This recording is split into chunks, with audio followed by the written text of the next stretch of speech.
Faze tu, isso, faze tu quanto te caiba, com os teus cuidados cristãos. O olho fiel do dono é mais ágil que 100 mãos. Quem fala pouco na estrada evita muita contenda. Prende agora a tua língua, se não queres que te prenda. Perdoa e auxilia sempre. Quem ofensas muito apura, não tem a calma precisa, nem tem a vida segura. Aos homens sem Jesus Cristo, não mostres, perdendo a calma, nem o fundo de teu bolso, nem o fundo de tua alma. Se desejas grandes luzes, não sejas aflito e louco. Em nenhum lugar da vida, o que é muito custa pouco. É verdade, né? Se a gente quer iluminação, essa iluminação tem que ser conquistada com suor e muita lágrima, e muito esforço. Sim. Que Deus nos abençoe e nos dê as forças necessárias. Claudinho, meu amor, você pode fazer a prece? Então, vamos lá. Deus de infinita bondade, Jesus, Mestre amado, te agradecemos pela oportunidade de estarmos aqui reunidos para estudar um pouco mais dos teus ensinamentos. Que o nosso amigo José possa ser inspirado, amparado, para propiciar um excelente estudo para todos nós, que possamos estar abertos ao aprendizado e colocar em prática aquilo que também aprendemos aqui. Que o Senhor nos ampare e abençoe hoje e sempre. Graças a Deus. Graças a Deus. Meu querido, vamos falar de que hoje? Nós vamos encerrar hoje o capítulo 10, né? Isso. Falta só um pedacinho e nós vamos propor um resumo, né? Vamos ouvir. É o item 19. É permitido repreender os outros? Ninguém sendo perfeito, não se segue que ninguém tem o direito de repreender o próximo? Aí São Luís responde, Paris, 1860. Certamente que não, pois cada um de vós deve trabalhar para o progresso de todos. E, sobretudo, dos que estão sob a vossa tutela. Mas isso é também uma razão para o fazer com moderação, com uma intenção útil, e não como geralmente se faz, pelo prazer de denegrir. Neste último caso, a censura é uma maldade. No primeiro, um dever que a caridade manda cumprir, com todas as cautelas possíveis. E, ainda assim, a censura que se faz do outro deve ser endereçada também a nós mesmos, para vermos se não a merecemos. Então, essa é a primeira questão que nos envolve, né? Realmente é assim. Na maioria das vezes, a gente critica não com o intuito de auxiliar, mas de denegrir. É impressionante como a gente observa na gente essa atitude, né? Que geralmente nós queremos, na verdade, denegrir aquela pessoa. Talvez até por ciúme, por inveja, né? A gente comete essas faltas. Mas vamos na questão seguinte. Será repreensível observar as imperfeições dos outros quando disso não possa resultar nenhum benefício para elas, e mesmo que não as divulguemos? São Luís, outra vez. Tudo depende da intenção. Certamente que não é proibido ver o mal, quando o mal existe. Seria mesmo inconveniente ver-se por toda a parte somente o bem. Essa ilusão prejudicaria o progresso. O erro está em fazer essa observação em prejuízo do próximo, desacreditando-o sem necessidade na opinião pública. Seria ainda repreensível fazê-la com um sentimento de malevolência e de satisfação por encontrar os outros em falta. Mas dá-se inteiramente o contrário, quando lançando um véu sobre o mal, para ocultá-lo do público, limitando-nos a observá-lo para proveito pessoal, ou seja, para estudá-lo e evitar aquilo que censuramos nos outros. Essa observação, aliás, não é útil ao moralista? Como descreveria ele as extravagâncias humanas, se não estudasse os seus exemplos? Vamos a outra questão para completar, porque cada questão aí tem um direcionamento, né? Há caso em que seja útil descobrir o mal alheio? São Luís. Esta questão é muito delicada e precisamos recorrer à caridade bem compreendida. Se as imperfeições de uma pessoa só prejudicam ela mesma, não há jamais utilidade em divulgá-las.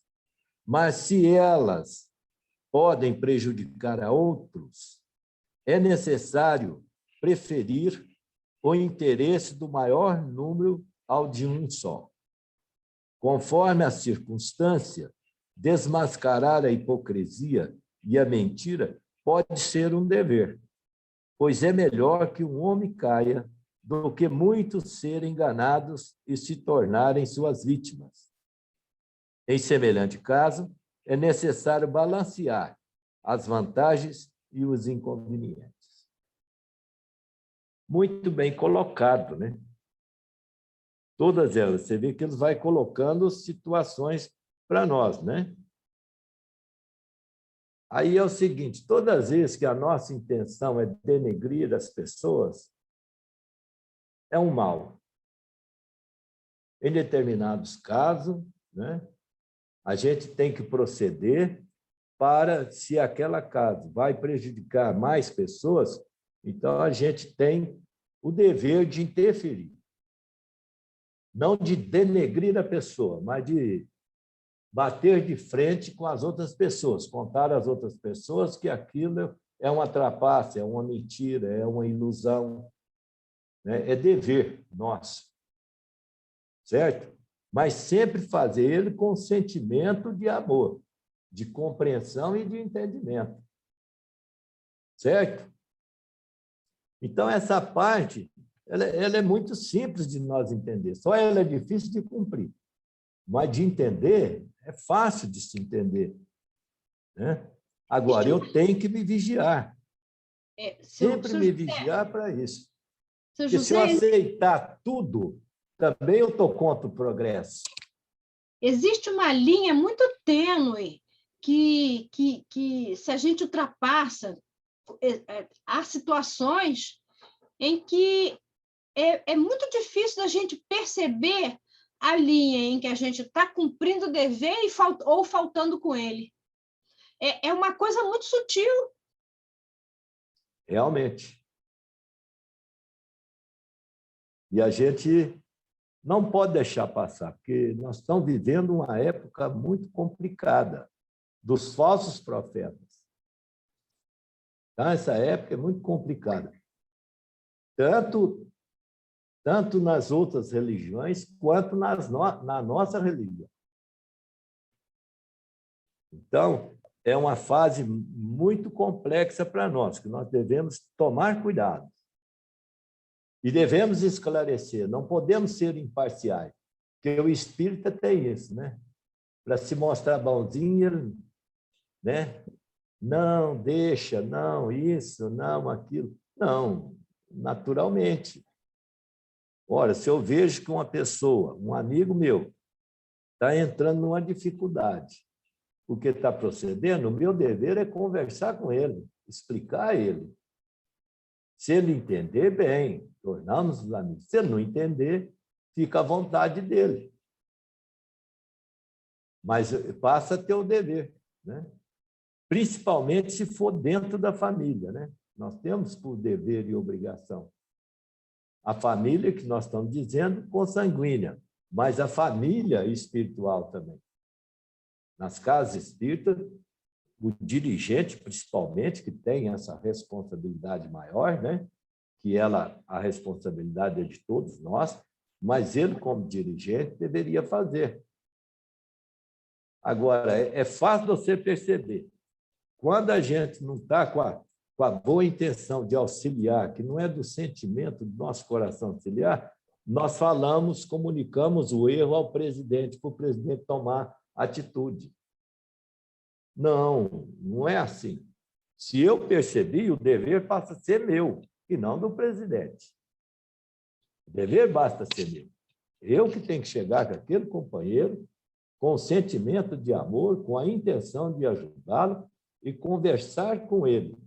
E, se possível, buscar as provas de que aquilo lá não é verdadeiro.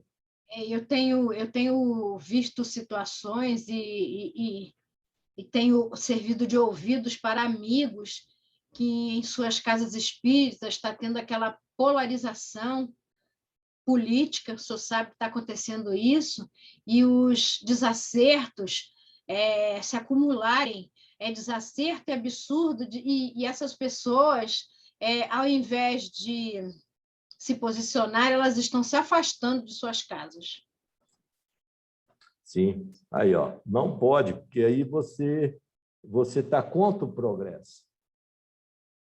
É o que ele diz aqui, a gente não pode. É uma situação muito delicada, como dizer, que nós temos que observar isso. Que eu não posso omitir e nem posso agredir. Então, eu tenho que analisar. Estamos vivendo num tempo de muitas agressividades. Se a gente pensa diferente, eles estão muito agressivos, principalmente os espíritas, tá? As coisas, pelo menos aqui no Rio de Janeiro, estão bem exacerbadas. Pois é uma fase muito conturbada que nós vamos atravessar. E, por incrível que pareça, nós estamos iniciando ela. Ela não está no seu epicentro, ela não está no fim. Não, nem no fim, nem no meio. Ela está começando. Então, é tomar muito cuidado com essa condição, né? Para a gente não se envolver dessa forma e nem se omitir. E agora chegou a hora do soldado trabalhar. Né? Agora é que nós vamos ter serviço. Nós temos que preparar muito. Foi nos dado esse tempo, né, da pandemia para poder nós prepararmos para enfrentar. Ainda hoje eu estava ouvindo uma palestra do Haroldo, né, falando da Revista Espírita. Nós já havíamos lido, mas poucos espíritas lêem a Revista Espírita. É verdade. E lá tem, sabe, situação para entender o momento. Ele está falando do momento. Para entender, ele foi buscar lá. Porque o que nós temos de exemplo? Lá. Né? Então, ele foi buscar na Revista Espírita de 1867, de julho, que é uma carta de um espírita... Lá da Austrália, né? Da ilha, né, onde teve aquela pandemia.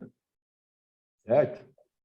Eu vi. E Kardec responde lá. Quando Kardec responde, ele responde assim, esse é o verdadeiro espírito.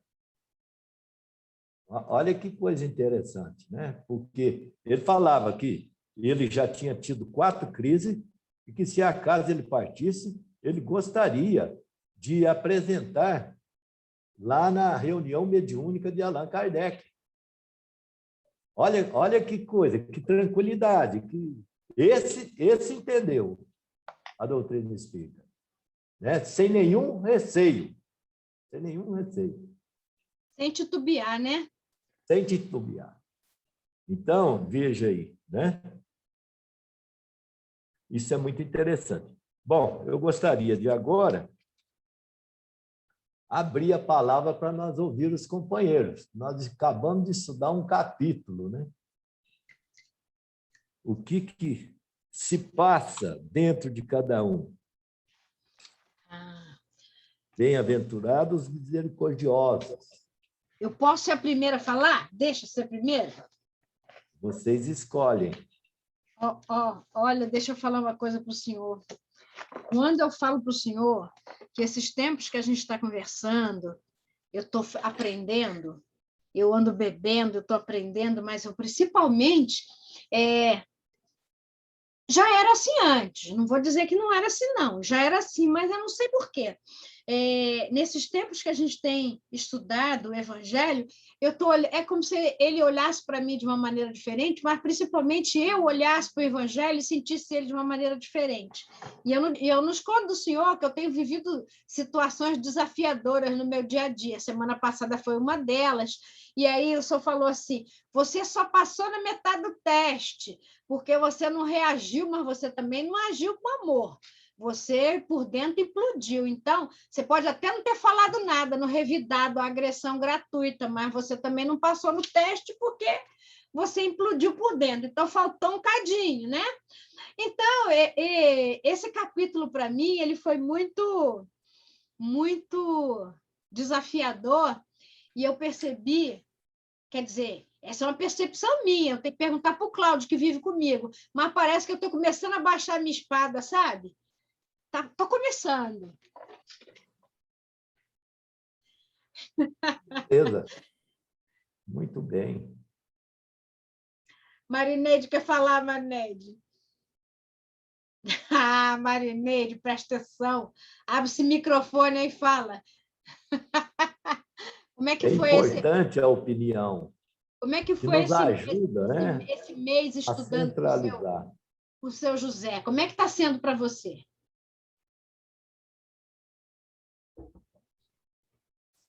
Eu estou vendo que eu tenho muito que aprender, filha. Todos nós, meu filho. Está vendo eu falar? Eu só sei que nada sei. Eu sou muito feroz ainda. Eu reconheço. Tem muito que... Cláudio fez assim, né? Tem que ser assim.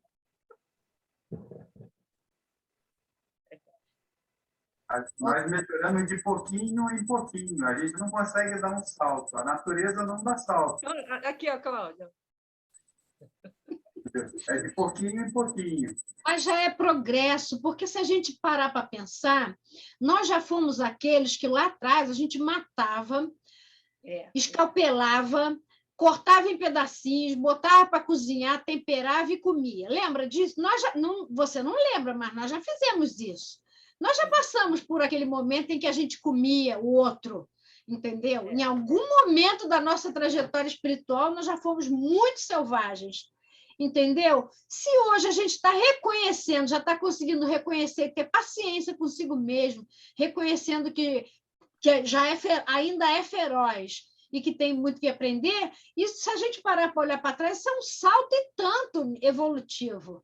Claro que a gente agora tem a doutrina espírita como consolador prometido, esclarecendo, incentivando, consolando e sempre colocando a gente para frente.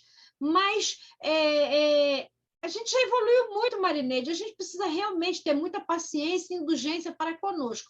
Não permissividade, não desculpismo, mas paciência mesmo, sabe? E eu vou falar uma coisa para vocês, é um dia de cada vez. É como se eu me sinto, às vezes, como se eu estivesse no AA. Sabe aquela coisa do AA? Um dia de cada vez? E a pandemia deu muito isso para a gente, sabe? Esse sentido de que você tem que viver o hoje, o agora, porque amanhã você pode ter um treco e ir embora. Entendeu? E essa questão de eu vou vivenciar isso que eu estou aprendendo hoje, porque eu aprendi ontem. Por exemplo, amanhã eu falo assim, ontem eu aprendi com o seu José, fizemos o resumo do capítulo Bem-aventurados os Misericordiosos e eu me comprometi comigo mesmo. Antes de me comprometer com Deus ou com qualquer outra pessoa, eu me comprometi comigo mesmo que eu vou tentar ser melhor. Talvez até não consiga, mas eu vou tentar. E aquela questão do copo d'água é muito importante, sabe, seu Zé Maria? É preciso andar sempre com a garrafinha de água na mão, porque senão você responde sem querer, até por força do hábito. É verdade. É isso aí mesmo. Fala, Quem Claudinho. mais? Não, o capítulo, ele colocou a refletir, né, a respeito da misericórdia, não só para conosco, para com o próximo, né? Que no capítulo você pensa que é para ter misericórdia só com o outro. A gente tem que ter conosco também. Porque às vezes você fica cobrando muito de você, se frustra porque você não consegue atingir os resultados que você deseja e acaba não conseguindo aprender e exercitar e fazer em prol do próximo. Aí você começa a ser severo demais com você quer resolver tudo numa encarnação só. Eu até brinquei da outra vez, a gente tem a eternidade, a gente só está em 1% da eternidade, falta muito ainda para chegar perto do meio. A gente quer tudo para agora, para hoje. Não, hoje é um presente de Deus, então a gente tem que pegar o hoje e fazer o melhor que a gente pode. Vai ter dia que a gente vai acertar, vai ter dia que a gente não vai acertar, mas não pode desistir. O importante é não desistir. E a parte de misericórdia, os tempos que nós estamos passando, é uma oportunidade muito grande para exercer essa misericórdia. Você vê as pessoas se atropelando, né, nos seus sentimentos, nos seus atos. Eles não estão parando para pensar, estão fazendo tudo de qualquer jeito. A gente precisou ir à rua, as pessoas andando pela rua como se não houvesse amanhã, como zumbis, né, colocando em risco à toa, atravessando em frente de carro. É bem complicado. Tem que ter muita paciência e indulgência para essas pessoas, porque eles estão perdidos. Nós, pelo menos, temos o nosso norte, né? A doutrina espírita, o evangelho nos dá um norte. Nós sabemos para onde ir. Sabe, seu Muito José, bem, Cláudio. eu estava conversando com amigos no outro dia. Eu acho que quando a gente se coloca na condição de eu quero me melhorar e realmente, com sinceridade, começa a se esforçar, eu tenho certeza, eu não acho, eu tenho certeza que a gente entra numa faixa vibratória diferente do vulgo. E o grande aprendizado disso tudo é a gente perceber que a gente não está vibrando na mesma faixa vibratória da maioria das pessoas que estão na rua, andando como zumbi, mas a gente olhar para aquelas pessoas com misericórdia. Entendeu? Ontem na rua, lá no aterro, eu estava embaixo ontem, Marineide, lá no aterro, eu vi coisas assim que parecia um circo de horrores em alguns momentos, sabe? Parecia um circo de horrores. Mas, ao mesmo tempo, eu percebi que eu modifiquei o olhar e que eu olhava para aquelas pessoas não com horror, não com censura, mas com misericórdia. Misericórdia. Piedade. É um sentimento parecido desabrochando dentro de mim, de piedade. Eu estou sendo absolutamente sincera. Antigamente, eu olhava e achava aquilo tudo um horror, entendeu? E ontem eu olhei com uma maneira mais misericordiosa, entendeu? De perceber que Papai do Céu deu oportunidade para espíritos dos mais diversos jaez vibratórios, jaez moral. Ele deu oportunidade para todos ao mesmo tempo agora. Entendeu? Estamos todos nesse atritar de vibrações desencontradas, nós estamos nos burilando. Um dia, todo mundo, um pouquinho mais à frente, outros não, nós vamos virar pedra rolada em algum momento, aquelas pedras lisinhas. Entendeu? Mas quando ele colocou todo mundo junto aqui nesse planeta, que é para a gente se atritar mesmo, e nesse atritar e se, de alguma maneira, arrumando um jeito de se equilibrar um com o outro. E quando a gente começa a perceber isso, é como se a gente se afastasse da gente mesmo e olhasse para as coisas e começasse a perceber o quanto o Criador é sábio, o quanto ele é gigantesco, que você não consegue mensurar, mas é de uma sabedoria fazer isso tão grande, de fazer com que diferenças tão enormes, às vezes. Por exemplo, nós vivemos, ontem eu estava falando isso para os meus filhos na hora do culto, que eu me sentia muito feliz de ter vivido no mesmo século do Nelson Mandela. Porque o Nelson Mandela, eu admiro muito ele. Ele viveu num país, sofreu o pão que o capiroto amassou, como diz o Mateus. Ele foi preso, ele foi de todas as formas, ele sofreu todos os tipos de violência. E quando ele ascendeu e chegou ao cargo de presidente da República, ele disse na primeira entrevista, perguntaram se ele ia revidar tudo que tinham feito a ele, e ele disse que não, porque se ele fizesse isso, o país mergulharia no profundo caos, e que a intenção dele era educar. E para mostrar o sentimento de perdão dele, ele convida o casteleiro para almoçar no primeiro almoço. Né? Não é? Então, assim, é um privilégio da gente ter vivido na mesma época que um espírito como esse estava encarnado. Nós vivemos num tempo com Chico, no mesmo século que nós, no mesmo país. Então, nós temos tantos privilégios, se a gente parar para pensar, tem tanta coisa boa na vida da gente. Pois é. Queria comentar, Cláudio, seu comentário foi excelente, é aquilo mesmo. Nós temos que ter muita tolerância conosco, porque senão nós desistimos. Porque quando você vai estudando, igual eu vou estudando, você fala, gente, mas eu não fiz nada ainda. Eu não melhorei nada ainda. Na verdade, melhorou, mas não alcancei ainda esse objetivo. É isso que faz a maioria dos espíritas desistir, não da doutrina, mas deles. Porque você olha aqui, lê esse capítulo, estuda o capítulo, você fala, meu Deus do céu, como é que eu vou me se ajeitar? Né? Mas eu tenho que ter paciência comigo, de ir melhorando aos poucos. E é Deus que é responsável pelo meu progresso. É Jesus que cuida dele.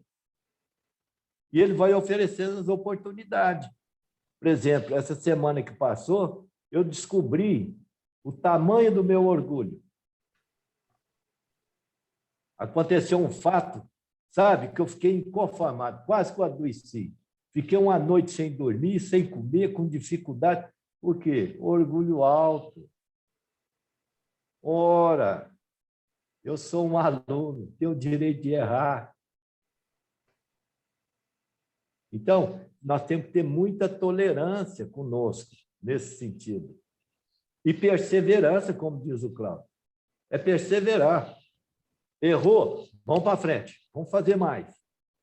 Sabe? Não fica preso àquilo.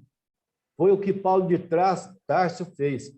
Vocês imaginam naquele momento que Jesus questionou ele, Paulo, por que me persegues? Aliás, Saulo, né? Ele falou Saulo, porque ele não era Paulo ainda. Você imagina o que ele pensou naquele momento ali? Nas atrocidades que ele fez na coisa? Não. Ele percebeu que estava errado. Qual foi a resposta dele para Jesus? Senhor, o que queres que eu faça? Pronto. Então, é isso que nós temos que fazer. A cada erro nosso, nós perguntar, Senhor, o que queres que eu faça? Verdadeiramente. Deixa aquele lá. Você vai acertar ele? Com certeza, aquele lá já foi. Não tem como você ir lá e apagar, não. Então, aquele já foi. Aquele vai aparecer. Se causou prejuízo aos outros, com certeza eu vou ter que repor.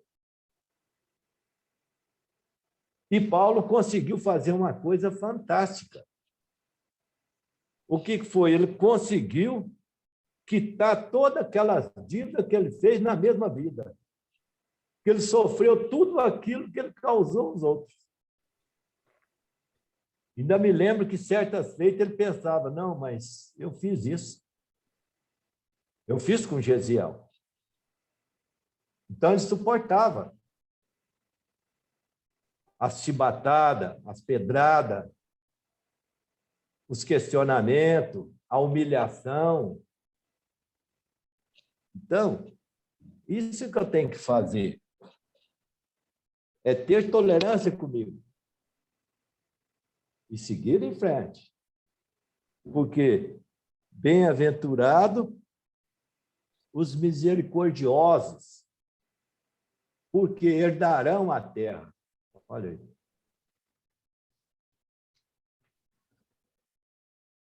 Quer dizer, vai ser nota, porque isso aqui está programado para ser um paraíso.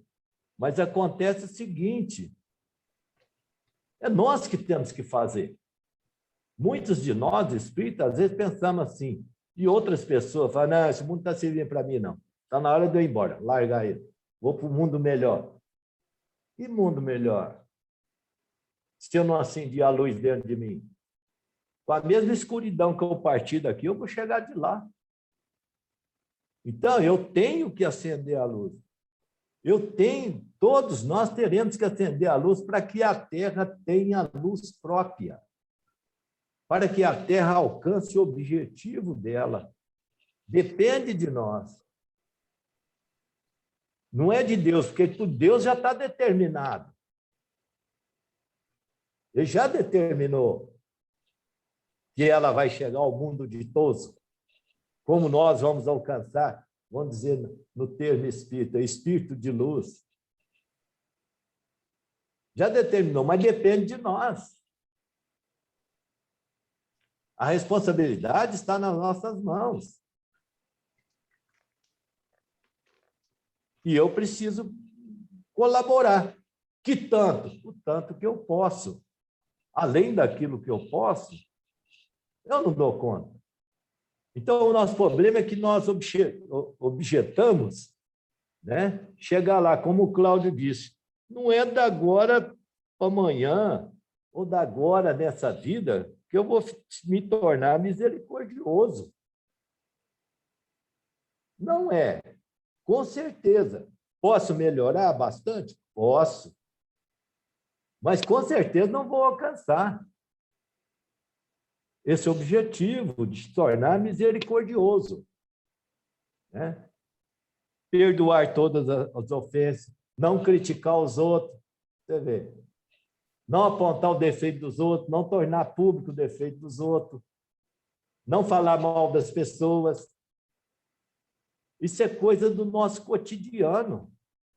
Eu tenho devagarzinho ir mudando. Mas nem por isso eu estou condenado ao fogo eterno. Não, é o meu esforço que vai depender. Porque de lá eu vou ter auxílio também, vou ter amparo. Da mesma forma. Né? É interessante nós pensarmos nisso, né? E às vezes a gente acha que esse processo de transformação, hoje eu estava refletindo. Eu vou ler para vocês um pedacinho aqui, para depois nós pensar nele. Sociedade de Paris, 21 de junho de 1867. Médium, senhora Morin, em sonambulismo espontâneo. Avança a hora marcada no grande e perpétuo relógio do infinito, a hora na qual vai começar a operar-se a transformação de vosso globo, para o fazer gravitar rumo à perfeição.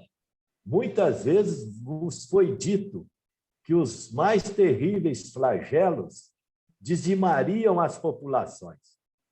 Não é preciso que tudo morra para que se regenerar? Mas o que é isto? A morte não é senão a transformação da matéria. O espírito não morre, apenas muda de habitação. Observais e vereis começar a realização de todas essas previsões. Ó, como são felizes aqueles que nessas terríveis provações forem tocados pela fé espírita sincera. Permanecem calmos no meio da tormenta, como o marinheiro aguerrido no meio da tempestade. 1860. Então, a transformação não começou agora. Ela vem apertando, você vai vendo. Gripe espanhola, gripe asiática, AIDS. Ela vem vindo. Chegou agora, falou, não, agora é hora de dar uma esparramada maior. Né? Aí vem esse vírus, que é natural do progresso. Tem que destruir tudo. Para você construir uma casa nova, você tem que derrubar a velha. Não tem como. Então, isso vai acontecer. Numa mensagem de 1933, que o Chico recebeu do espírito Bittencourt Sampaio, o título é Nos Ais do Apocalipse. Então, ele começa a analisar essas previsões e falar de tudo que ia acontecer. Fala assim, ó, todas as instituições da Terra vão destruir. A democracia vai se destruir. Para criar um novo sistema. Ele, lógico, aí não detalhou, mas tudo vai acabar, né? Tudo vai ter que ruir. Todas as instituições humanas terão que ruir. Ele foi bem claro, né? Não precisa dizer que Câmara de Deputados, Senado, vereador, tudo isso vai ruir, não vai permanecer. Eles já não têm condições de sustentação mais. Para criar um novo mundo. E Emmanuel é bem claro. Ontem eu fiz uma palestra na parte da manhã, Emmanuel é bem claro ali, que nós vamos...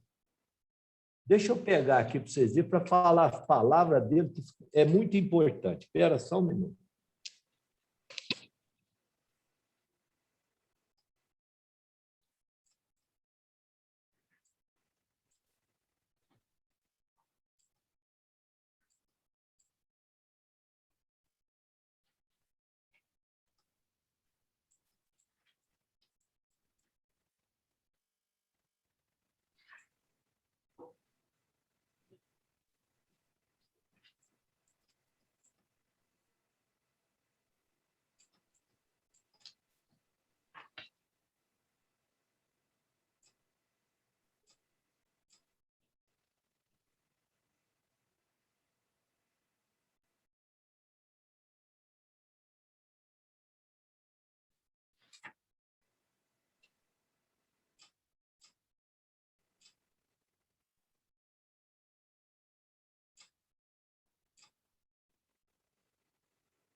Achei. O título do livro Emmanuel chama O Evangelho do Futuro. Raças e povos ainda existem que desconhecem, porém não ignoram a lei de amor da sua doutrina. Porque todos os homens receberam, nas mais remotas plagas do orbe, as irradiações do seu Espírito misericordioso através das palavras inspiradas de seus mensageiros. O Evangelho do Divino Mestre ainda encontrará, por algum tempo, a resistência das trevas, a má-fé, a ignorância, a simonia, o império da força conspiração contra ele. Mas tempo virá em que sua ascendência será reconhecida.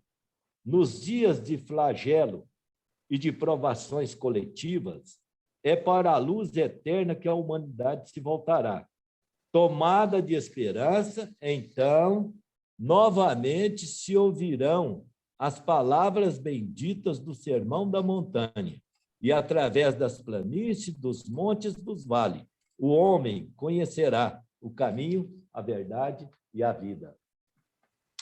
Então, enquanto nós não atingir esse flagelo que ele fala aqui, ó, nós não vamos, porque feliz daquele que já começou esse processo. que já descobriu que ele é o caminho, a verdade e a vida. Não é as coisas, mas aqueles que têm ídolos ainda não descobriu na Terra. Sabe?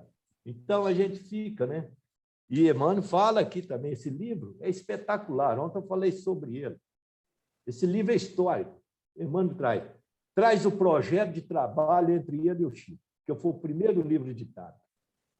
Inclusive, tem uma revelação importante, porque muita gente fala que o primeiro encontro do Chico com Emmanuel foi na cachoeira, onde ele distribuía o pão, aquela coisa, né? Ali o Chico faz um relato, dizendo que num trabalho em 1931, que ele estava, e que ele estava sofrendo um problema muito sério nazista, muito doloroso, apareceu um senhor de idade, iluminado e tal. Ele começa a descrever. Era Emmanuel. E Emmanuel fala para ele, olha, aqui na Terra, dessa vez, é a primeira vez que nós nos conhecemos. Olha, é a primeira vez que nós nos conhecemos. Mas que o nosso vínculo vem de passados longínquos. Então, você vê. Então, ele fala isso aqui. Então, ele traz primeiro o trabalho. Ele começa a dizer, esclarecer a nós, né? Qual que é o trabalho do guia espiritual. Ele começa dizendo, e ele vai desenvolvendo o assunto, vai mostrando tudo o projeto deles. Depois ele começa a nos mostrar aonde nós erramos no cristianismo. Ele começa falando, vai mostrando. Lógico que ele faz um resumo, porque é um livro pequeno, faz um resumo mostrando para nós claramente aonde nós cometemos os enganos no cristianismo. E depois ele vai determinar. Então, o trabalho deles foi trazer o amparo, vamos dizer, a mão amiga aos espíritos encarnados, esclarecendo-nos. Então, todo o trabalho, você vê André Luiz e outros tantos, né, espíritos que vieram, cada um na sua especialidade, nos trazer todo esse amparo para esse momento que nós iríamos enfrentar agora.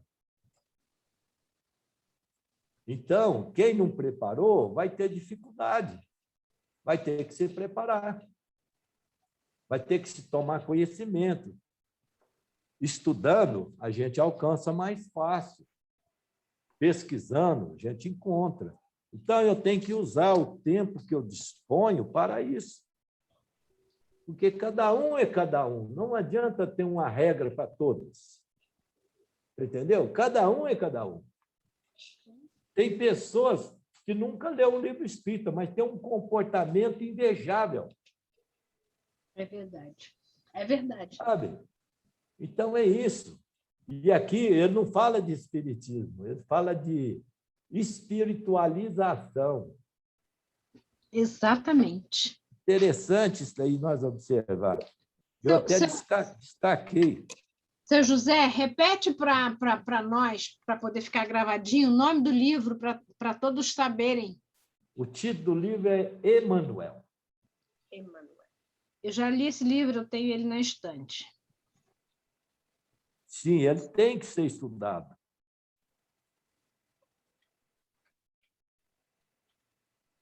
Aí, ó, tem questão como quem são os médicos. Se eu falar para vocês, a partir de hoje, vocês vão falar, não sou médico, não. Eu também, ultimamente, ando achando que não sou, não, sabe? Os médios, em sua generalidade, não são missionários na ascensão comum do termo. São almas que fracassaram desastradamente e continuarão, sobremaneira, o curso das leis divinas e que resgatam, sob o peso de servos compromissos e ilimitadas responsabilidades, o passado obscuro e delituoso. Olha como é que ele vem trazendo para nós.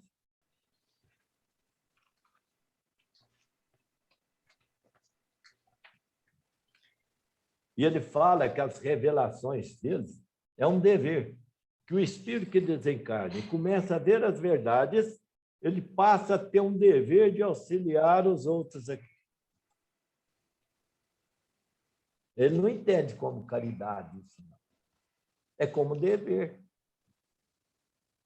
Então, quando a gente consegue enxergar alguma coisa, a gente passa a ter o dever de passar ao outro que não enxergou. E você passar uma coisa para quem não enxergou não é muito fácil. Porque, normalmente, o médium é uma criatura que vive só, embora rodeado de pessoas. Por quê? Ele pensa o que o outro não pensa. Ele ouve o que o outro não está ouvindo. E ele vê o que o outro não está vendo. Ele está em cima do muro. Uma turma de cá, outra de cá. Aí você olha para cá e fala, fulano, ó, aqui está assim, assim, assim, assim. Como é que ele vai acreditar da primeira vez? É verdade. É uma luta. Isso é uma luta. A gente tem defrontado com essa dificuldade. Mas, como eu vim preparado para isso, e a minha preparação é despertar a pessoa agora para o lado do bem, não para o lado do mal, como eu fazia antes. Vamos alegrar um pouquinho o ambiente. Quando eu trabalho no Chico, eu trabalho no pátio. No pátio tem contato com todo mundo. Às vezes eu olhava para uma pessoa assim, né, e ela vinha. Aí eu pensava que eu era bonito, que eu era dominado, que eu era isso, aquilo. Né? Mas eu só pensava. Aquilo era a espiritualidade que estava me encaminhando para a minha experiência. Porque tudo depende, que eu falei para vocês, de cada um. Eu tive uma época em São Paulo, 8 anos em São Paulo. E São Paulo, uma cidade grande, ela é difícil de você desenvolver compaixão. Você tem que, sabe, segurar. Você vê tanta coisa acontecer, tanta coisa, você fica com medo e você segura esse seu sentimento e você vai. Então, quando eu chego lá, eu vou contar para vocês a história, que ela é muito importante. Eu e minha mãe sempre seguimos lá. Então, quando eu voltei de São Paulo, a minha mãe foi lá comigo para despedir do Chico, que fazia uma fila para despedir dele aos sábados, logo de madrugada, lá para as 3, 4 horas da manhã, no domingo. E nós foi. E a minha mãe disse assim, eu tinha 27 anos. Minha mãe disse, ô Chico, o Zé manifestou o desejo de desenvolver a mediunidade. Você conhece algum centro para indicar para ele? Ele olhou para ela, olhou para mim e falou, pois é, Kita, você conhece tanto centro bom, minha filha? E ficou. Eu falei, eu não vou mexer com isso, não. O Chico não definiu nada. Vou deixar acontecer. Aí, no outro sábado, o seu Wilker, que coordenava os trabalhos lá, né? A parte, vamos falar assim, doutrinária, de palestra e tudo, chegou para mim e falou, Zé, o rapaz que toma conta do silêncio aqui fora está saindo para outro setor.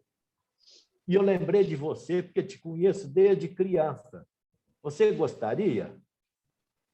Perfeitamente. Eu pensava comigo assim, não, eu tinha pensado naquilo antes de falar com a minha mãe, vamos contar para vocês entenderem. Eu falei assim, doutor Bezerra, eu queria uma oportunidade aqui, nem que seja de varrer, eu passei lá fora, que nem passei tinha, era terra. Né? Olha aí. Aí aceitei o compromisso de cuidar do silêncio.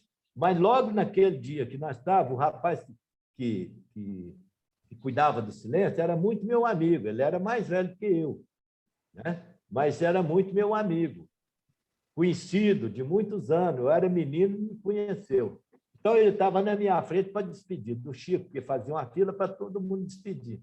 E eu fiquei atrás.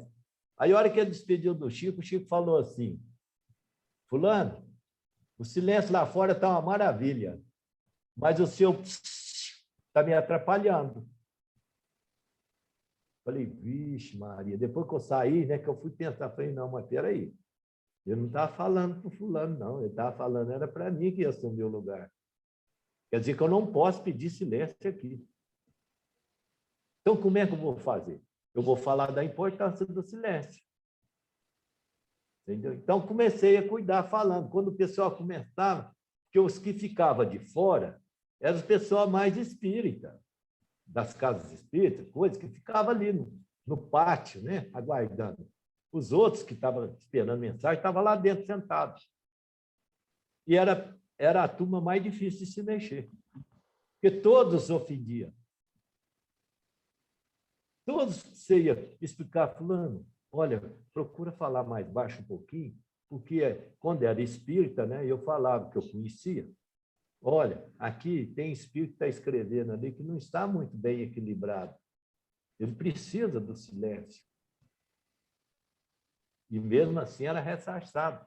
Então, a minha mediunidade foi desenvolvida no serviço. Olha aí, o Chico não respondeu, mas encaminhou.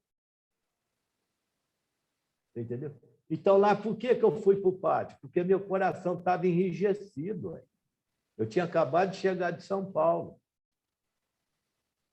Então, ali, se 50 falava com o Chico, mãe, 300 não falavam. Então, quem que elas iam lá cuidando? Eu. Então, me chamava, ia contar a história dela. Até que eu comecei a comover com a dor das mães. Aí começou o processo mediúnico.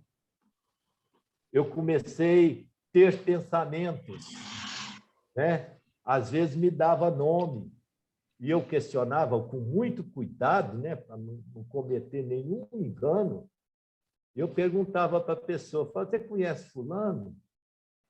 Aí falava, é o avô. É o avô do meu filho, é o meu pai. Aí eu falei, não, agora eu tenho certeza, né? Então falava o recado. Aí começou o processo. Viu? E a gente tem que ter muita paciência, bacana. Então, eu atendi as caravanas, desde depois que o Chico partiu, eu ainda atendi algumas caravanas que vinham. Tem amigos de São Paulo, quando vêm, aí eu sento com eles, tipo assim, 8 horas da noite, e levanto às 4 da manhã, porque vai conversando um por um, sabe?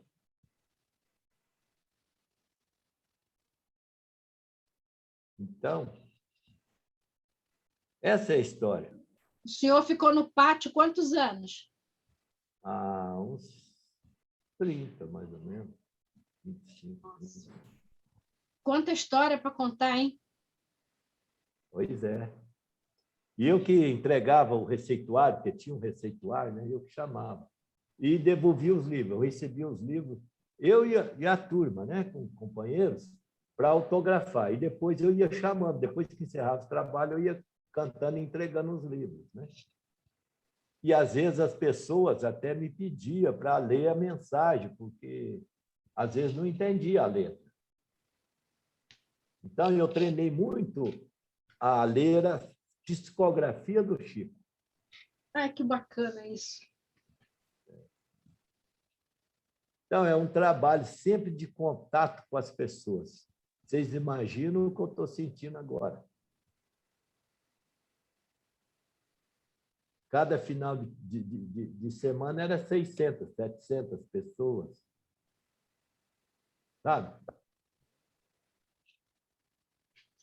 E quando fechou... Partiu, a gente ficou um período meio zanzan. Até que abriu Vivência Xavier, né, para continuar, nós começamos a encontrar. Mas não é a mesma coisa. A coisa foi caminhando, eu não tinha mais condições de ir, porque não estava dando proveito. Entendi. Aí é um atraso de vida minha.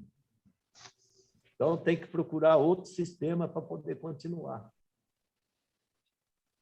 E o meu trabalho, na verdade, eu faço a desobsessão conversando com a pessoa. Eu nunca sentei numa mesa para fazer um trabalho mediúnico. Aliás, nunca não. Vou falar para vocês poucas vezes que eu fui observar. Tá? Mas eu converso com a pessoa. Às vezes tem hora que as pessoas ficam até meio assim, acha que a gente está assim, muito rígido. falando com a pessoa, mas não é. Naquele momento, eu estou falando com o espírito. Que aquela pessoa está dando serviência. Então, ela tem que escutar, sentir o choque e ele também. É um processo. E eu fui descobrir isso, foi que fui falar com o Tadeu, né, lá de Araxá. Lá de Araxá, o Tadeu, conheço sim. Aí, conversando com ele e tal, falando, você faz desobsessão, né, conversando com as pessoas. Eu não tinha contado para ele nada. Então, vocês veem, não há só um tipo de desobsessão. Não. É muito interessante. Eu tenho facilidade nisso, conversar com a pessoa. Teve lugar em casa espírita que, infelizmente, eu tive que fazer uma proposta. Sei lá se deveria, mas eu acho que foi correta. Você entendeu? Que as pessoas, era um grupo de estudo, que as pessoas estavam meio duvidando. Eu falei assim, olha, a espiritualidade amiga está me dizendo que qualquer um de vocês que quiser conversar em particular, para que seja exposto a condição de cada um de vocês, vocês podem me procurar que eu vou atendê-lo. Nenhum teve coragem. Porque a hora que está falando, a gente tem as informações que precisa. Não tudo daquela pessoa, mas as informações necessárias para proceder às correções. E eu tenho que adaptar. Por que eu fiquei sentado ao lado do Chico quando ele falava com as pessoas na sexta-feira, do meio-dia às 6h? Eles iam à fila e as pessoas iam falar com ele, né? Para aprender o jeito, como mostrar, como adequar, né? Com que voz, com que tom, como que observava. Então, foi uma escola, uma universidade, não foi uma escola, uma universidade. Não passei, não, mas estou pelejando para dar conta. E aí isso aprimorou essa técnica dessa conversa, né? Sim, de olhar. O Chico falava certas coisas, né? Ele diz assim, Zé, eu aprendi a reconhecê-los pelo olhar. Porque eu ficava questionando, né? Como é que reconhece o falso do verdadeiro? É pelo olhar, que é a janela Eu da alma. pensava, eu não falava, não. E o Chico diz, eu aprendi a conhecê-los pelo olhar. E se você vê o olhar, você conhece. Mas foi preciso da experiência, de ver, né? E a gente vai aprendendo. Na sexta-feira, eu ficava do meio-dia às 6 sentado do lado dele.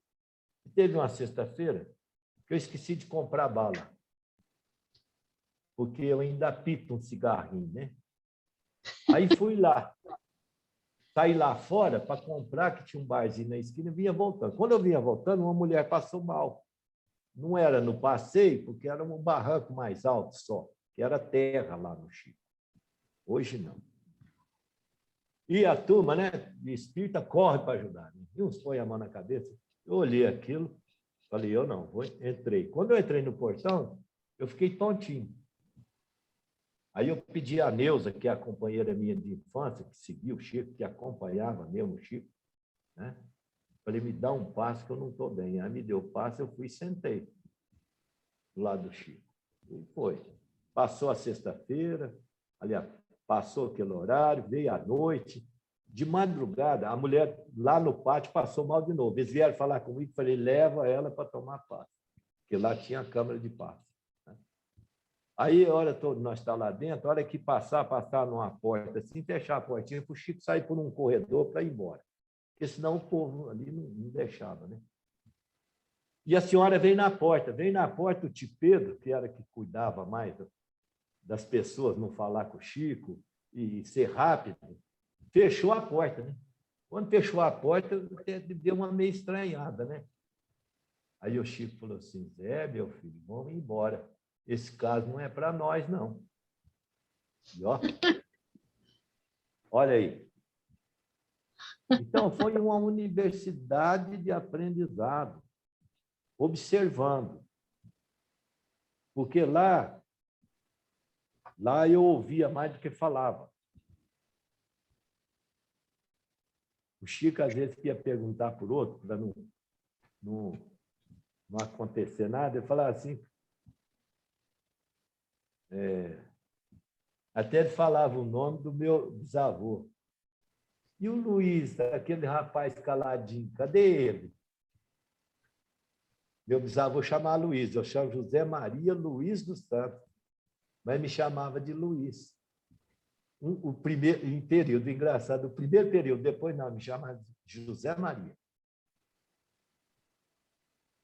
Aí as pessoas faziam, mas você caladinho. Eu falei, moço, eu aqui calado já estou errado. Você imagina se eu abrir a boca? Gente, você perde um homem daquele, você não tem que falar nada, não. Você tem que só prestar atenção no que ele fala. Verdade. Entendeu? E foi assim. Então, é diverso, né? Tem muitas, assim, coisas boas. Eu estou aproveitando o momento para nós fazer um refresco, sabe? Para depois nós decidir qual o capítulo que nós vamos estudar, né? Então, vou contar uma passagem para vocês. Um dia cheguei, a hora que nós sentamos para ele atender, ele diz assim, Zé, tive um sonho com você, meu. E eu preciso te contar ele. Mas tem que ser um dia que eu e você tenha tempo. Eu entendi direitinho. Porque o problema do ciúme ali era violento. Né? Ixi, ali era complicado mesmo. Aí tá. Falei, bom, a hora que o Chico vê que for necessário, ele mesmo faz. Né? Tá. Sabe quanto tempo passou? 10 anos. Aí eu fui lá. 10 anos? 10 anos. Sem eu ter a mínima curiosidade. A confiança. Arthur. O dia que ele vê necessidade, ele vai me falar. Tá, passou 10 anos. Eu mexo com corretagem rural. Então, o Eurípides pediu para mim avaliar um sítio. Eu fui avaliar e fui levar para ele. Aí chegou lá o Eurípides, vou sair, e o Chico pediu para mim ficar lá junto com a nega, era uma companheira nossa. Então, fiquei. Eu cheguei assim na copa, passei na cozinha, cheguei na copa, tinha um tamborete encostado na porta, assim, sabe? E o Chico sentado na mesa, tomando um chá. Eu sentei. Tomando um chá e lendo uma carta. Eu lá sentei. Aí eu comecei a lembrar nosso tempo de criança lá na Comunhão Espírita Cristã. Fui lembrando um por um dos companheiros. Seu Ilka, Dona Zilda, a Sônia, a Dalva, Dona Fifina, a tia Elite, irmã de Eurípides Bossanuffi. Fui lembrando. Seu Agnello, da livraria. E fui. Aí chegou um ponto, eu falei, uai, mas peraí, o Chico está ali preocupado com alguém que está escrevendo uma carta para ele, eu estou aqui pensando passado. Aí, nesse instante, ele estava guardando a carta dentro do paletó. E olhou para mim e deu um sorriso. Ele diz assim, Zé, você me perdoa, meu filho, penetrar os teus pensamentos? Cadê aquela irmãzinha sua que recitava para nós na saída da peregrinação? Era minha irmã, a única que eu tinha esquecido de lembrar. Oh. Aí falei para ele, Chico, está lá em Goiás, mas não era isso que ele queria saber. Ele queria me mostrar que ele estava acompanhando os meus pensamentos ali. Aí passou um pouquinho e falou, olha, o amor, meu filho, é igual uma rosa. Olha, o amor, deixa eu lembrar direitinho aqui para não ser...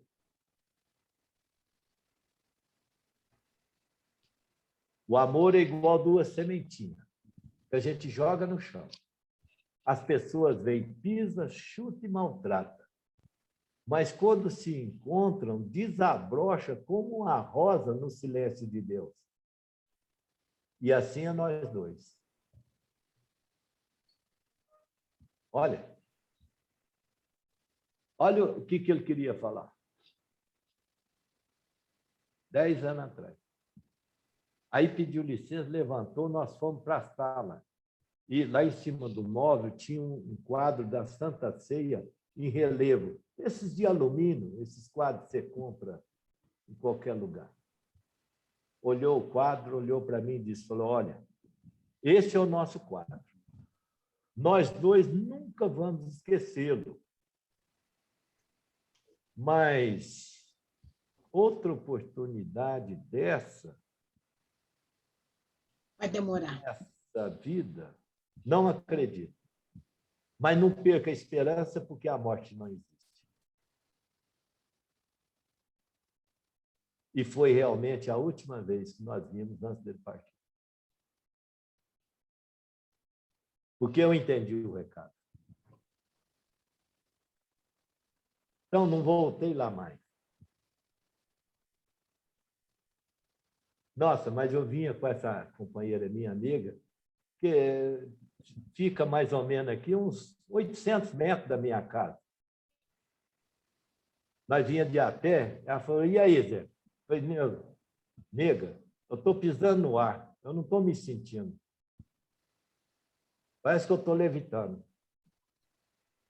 Porque quando ele terminou de falar aqui, ele falou, então me dá um abraço, meu filho. Nós demos um abraço. Chico, gente, não tem como. Falando para vocês aquilo que a gente passou e pouca coisa. De outra vez, eu estava numa situação muito difícil, financeiramente. Com 6 filhos. Tinha dia que eu não tinha o dinheiro para comprar o leite. E eu estava no trabalho, na sexta-feira. Aí, na hora de despedir, o Chico sempre arrumava. Ó, ali nós tudo andava de comando de Chico. De onde a pessoa falava? Se o Chico quisesse ficar sozinho com a pessoa, as outras tudo saía, feito doido para outros lados e ficava. E ele entrou. E ele, na hora de ir embora, ele entrava no quartinho, para sair para o corredor, igual eu falei para você. Ele entrou no quartinho. Aí foi no banheiro. E deixou a porta semi-aberta. Ele sempre deixava semi-aberta, sabe? Talvez por medo, dificuldade de acontecer alguma coisa. E eu lá observando, eu fiquei. Aí o tio Pedro, mas o seu Wilco, amigo, foi saindo. E eu fiquei para trás, aguardando ele sair do banheiro. Aí ele saiu do banheiro e eu vi quando ele veio, enfiando a mão no bolso do paletó. Eu pensei, ele vai pegar dinheiro. E eu pensei, não falei nada. Eu pensei, Chico, não precisa, eu sou novo, eu posso trabalhar, eu vou. Isso é fácil. Pensei comigo, né? Aí ele tirou a mão do bolso e falou, então me dá um abraço, meu filho. Me deu um abraço. Não foi, mas que tamanho meu orgulho. Ele lia seus pensamentos, né? De todos, né? Precisava de eu falar alguma coisa? Claro que não. Os olhos falam, os gestos falam. Então, esse é o Chico, sabe? O Chico. Esse é o homem Chico. Ele tinha uma delicadeza para tratar as pessoas, né? Uma coisa doçura, uma doçura. O Chico não era educado, era fino. E eu era muito observador, porque eu estava ali como aluno, né? Igual eu falei para vocês, eu tinha que observar. Olha a fineza do Chico. Ele terminou de receber as mensagens e ele usava o óculos, né? Um óculos escuro por causa de luz, porque aquilo afetava, chegava a sangrar o olho dele. E ele pegou o óculos assim, e eu observando na mesa, né? Aí a dona Yolanda estava e outra senhora. Ele falou, olha, as senhoras me perdoem, mas eu necessito colocar o óculos. Vocês me desculpem. E colocou o óculos para ler as mensagens. Eu, na hora, refleti assim, falei, gente, A gente compra um óculos escuro, caro, para pôr no rosto e sair na rua e conversar com os amigos. Ele pediu desculpa, porque tinha que usar aquele óculos escuro, tampar os olhos. É verdade. Então, gente, esse é o Chico. Nosso companheiro. É verdade. É emocionante isso que o senhor está falando para a gente, assim. Essa delicadeza, essa sutileza no entendimento do outro, ela está cada vez mais rara. Ela está cada vez mais rara, cada vez mais difícil de se encontrar. Então, vocês veem a dificuldade que eu estou sentindo até ao treinar, falar sem olhar no olho da pessoa. Não dou conta. Estou treinando, né? Porque agora tem que ser mais ou menos assim. Mas para conversar comigo pessoalmente é dentro do olho no olho. Porque é diferente. Tanto você tem condição de mostrar à pessoa quem que você verdadeiramente é, quanto você de saber da outra pessoa. E é falta de educação, né? A gente falar com as pessoas sem olhar para as pessoas. Também acho. É isso aí, gente. Pô, seu Zé, olha, Deus te abençoe. Que o senhor tenha muita vontade, muita saúde de estar com a gente, assim, o tempo que o senhor puder. A gente já está partindo para os nossos finalmente. Eu reservei uma mensagenzinha para a gente se inspirar mais ainda do que o senhor já nos inspirou. E depois da mensagem, o senhor podia fazer a prece? Posso. Então, vamos lá, vou compartilhar com vocês.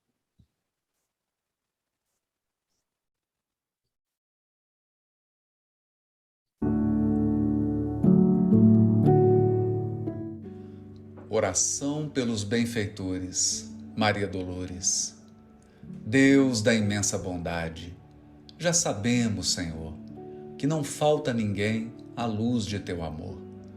Reconhecemos, entretanto, que não podemos trabalhar a sós. Por isso te pedimos bondade e proteção para todos aqueles companheiros que se lembram de nós, que se nos fazem benfeitores, estendendo-nos braços protetores. Sem que nada peçamos, eles nos trazem vida e estímulo ao trabalho, cooperação, socorro, alimento e agasalho para servir por onde vamos.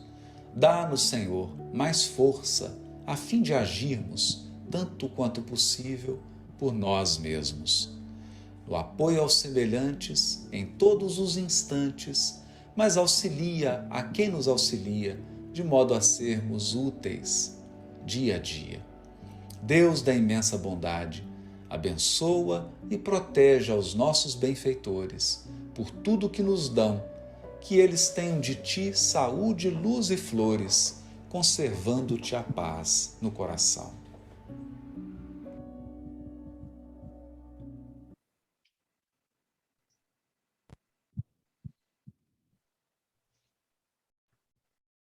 Queridos irmãos e companheiros, vamos elevar os nossos pensamentos até Deus, nosso Pai de misericórdia, a Jesus, nosso mestre e irmão de todas as horas, para agradecermos essa oportunidade de aqui nos encontrarmos reunidos em teu nome, em busca do aprendizado de seus ensinamentos, através da doutrina dos Espíritos.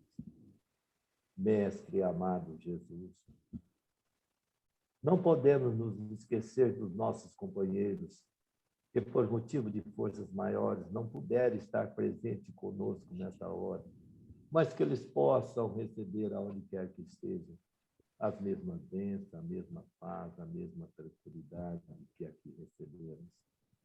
Amado Mestre Jesus, aos nossos irmãos outros que sofrem mais do que nós, Senhor, matriculado nos leitos dos hospitais, das casas de saúde, das casas de tratamento mentais, dos orfanatos, dos asilos, das creches, das penitenciárias, das cadeias. Mestre amado Jesus, estendei esses momentos de paz e de alegria que aqui recebemos aos nossos irmãos, companheiros, aos nossos familiares, aos médicos, enfermeiros, os técnicos, os auxiliares, a recepção, o transporte, a segurança desses irmãos que cuidam dessa pandemia, na tentativa de amenizar os nossos sofrimentos, os nossos sentimentos de gratidão e de esperança. Amado Mestre Jesus, mas lhe pedimos, se podemos, Senhor, nos encorajar para enfrentar nós mesmos, as nossas dificuldades, as nossas imperfeições, que ainda são muitas, Senhor, mas mantemos o desejo no coração de servir-te. Auxilia-nos e envia os nossos companheiros da espiritualidade para nos incentivar ao trabalho de carinho, de fraternidade e de caridade. Aqueles que, nesse momento de pandemia, Senhor, entram nas dificuldades naturais. Mestre amado Jesus, que teu amor possa resplandecer entre nós, mas não tão somente a nós, Senhor, a todos os grupos que se esforçam para servir-te. Mestre amado Jesus, neste momento, damos da nossa parte por encerrado essa união de amor e de confraternização. E rogamos-te, Senhor, que a paz desses instantes possa ser conosco no nosso dia a dia, no nosso hora a hora, porque vós sois para nós o amor, a paz, a alegria para sempre. E assim seja. Que assim seja. Que assim seja. Boa noite, seu José. Muito obrigada Boa por tudo. noite. Vocês Muito escolheram obrigada.